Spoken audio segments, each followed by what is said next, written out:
ग्रहासक्तश्यनो विद्यान दयामांसभोजिन द्रव्यलुब्धश्यनो सत्यम। जो पैसे का लोभी है वह कभी सत्यवादी नहीं हो सकता।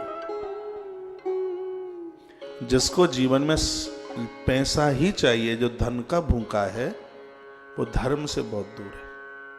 वो कभी सत्य आचरण करने वाला हो ही नहीं सकता। जिसके जीवन में मानवता नहीं, इंसानियत नहीं, वो इंसानों की कदर नहीं, वो नोटों की कदर समझता है।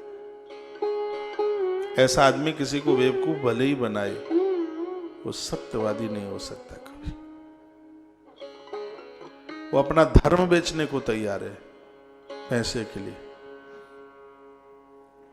और ऐसे लुच्चे लफंगे लोग तो अपनी घरवाली को बेच देते हैं पैसे के लिए,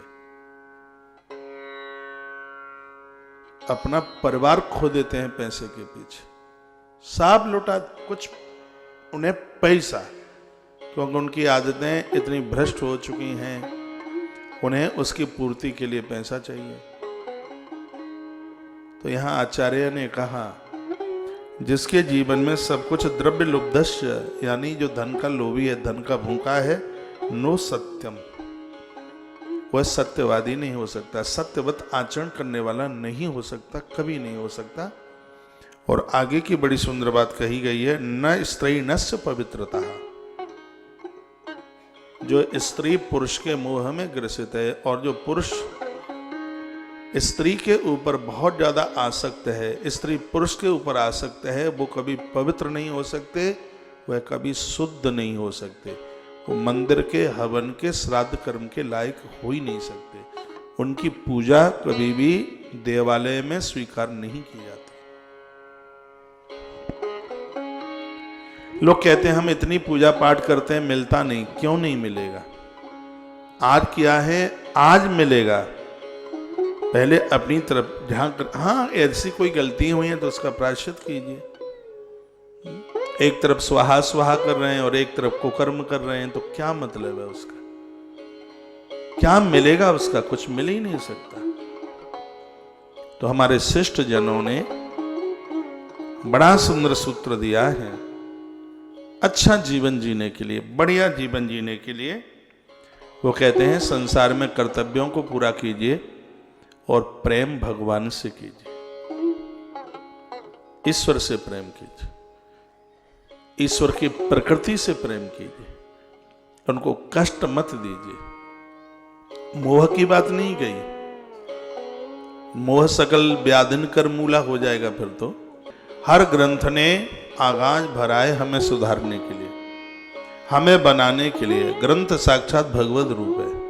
और जिस ग्रंथ अग्नि पुराण को आप सुन रहे हैं, इसके वक्ता स्वयं अग्नि देवता है। रोज की तरह हम आज भी हवन यज्ञ कर रहे थे। बच्चे गुरुकुल के मेरे संग पूजा में रहते हैं सुबह। मैं उन बच्चों को बोल रहा था, देखो बेटा, तुम्हारी पूजा से ये अग्नि देवता कितने खुश हो रहे हैं, कितना प्रसन्न हो रहे हैं, इनको कितना आनंद हो रहा है। और इनकी लौ ये बता रही है कि अति प्रसन्न है। बच्चे लंबे होकर लेट गए कुंड के सामने। ये बच्चे आगे भविष्य में वही तो करेंगे जो देखेंगे। मैंने कहा नहीं था उन्हें प्रणाम करने के लिए, वो लंबे होकर ऐसे लेट गए अग्नि कुंड के सामने उन्हें वंदन करने के लिए। और फिर वो आग और लपेटा ऊपर तक। ऐसा बिल्कुल आवाज हो रहा था कि बहुत खुश हैं, अति प्रसन्न है, अति प्रसन्न।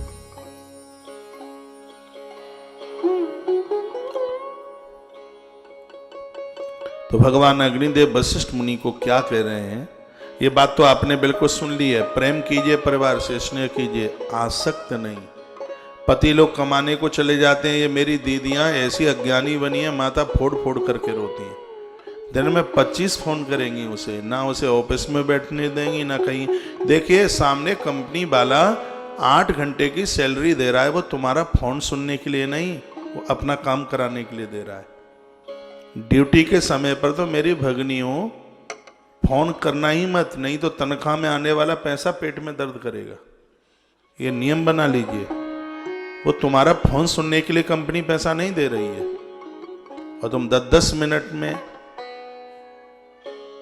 फोन करते हो, पता नहीं लगता कंपनी तुम्हारे पापा की यही है क्या? क्यों ऐसा करते हैं?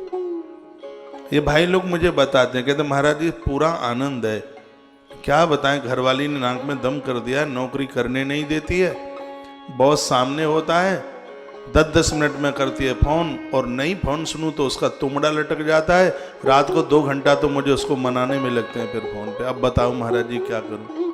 सच बिल्कुल ये वाक्य हो, नहीं तो मुझे कैसे पता लगेगा कैसा भी होता है? बताते ही तो हैं भाई लोग।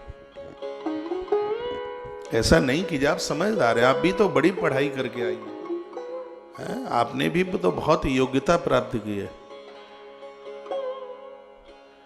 तो यह जीवन कीड़ा मकोड़ा जैसा क्या है, उसे उन्मिला कर भी चरित्र पढ़ लिया करें। और भी ऐसे बहुत चरित्र हैं। संयम होना चाहिए, सजगता होनी चाहिए, समझदारी होनी चाहिए। लैला मजनू मत बनो, कीड़ा मकोड़ा मत बनो, इंसान बनो, अच्छे बनो, बढ़िया बनो। रोते हैं माथा फोड़ फोड़ के, फिर कहेंगे वो तो पहले से ही ऐसे हैं, आप और फूंक मार दो उन्हें, वो तो पहले से ही बात नहीं करते हैं। अब आप कह देंगे तो अब तो वो बात करेंगे ही नहीं। तुम इनसे कम बात करोगी तो ये और ज्यादा तुम्हें स्नेह करेंगे। वो कहेंगे कि मेरी घरवाली बहुत समझदार है, वो जानती है ना कि पैसा मेरा साहब कैसे कमा सकता है, उसको शांति, उसको संतोष कैसे मिल सकता है। और मैं भाई लोगों को भी कहना चाहूंगा, आप भी बड़े योग्य हैं, आप कंपनी चलाना जानते हैं तो आप घर भी चलाना जानते हैं। आप यह भी समझते हैं समय निकालकर आपकी जरूरत, आपके परिवार को किस ढंग से, किस तरीके से आपको पता है, आप जानते हैं। आचार्य ने जो ये शब्द लिखा हुआ था, इस पर विशेष ध्यान रखिएगा। न स्त्री नस्य पवित्रता, जो स्त्री पुरुष के लिए आसक्त और जो पुरुष स्त्री के लिए आसक्त है, वह लोग कभी भी अपने जीवन में शांति के साथ नहीं जी सकते। और शांति के साथ किया गया हवन, शांति के साथ न किया गया हवन, शांति के साथ न की गई पूजा भैया को भी अपना परिणाम कुछ भी नहीं दे पाती। उसमें शांति, और शांति तो जब होगी जब आप मोह में अंधे नहीं, आप प्रेम में आनंद ले रहे हो।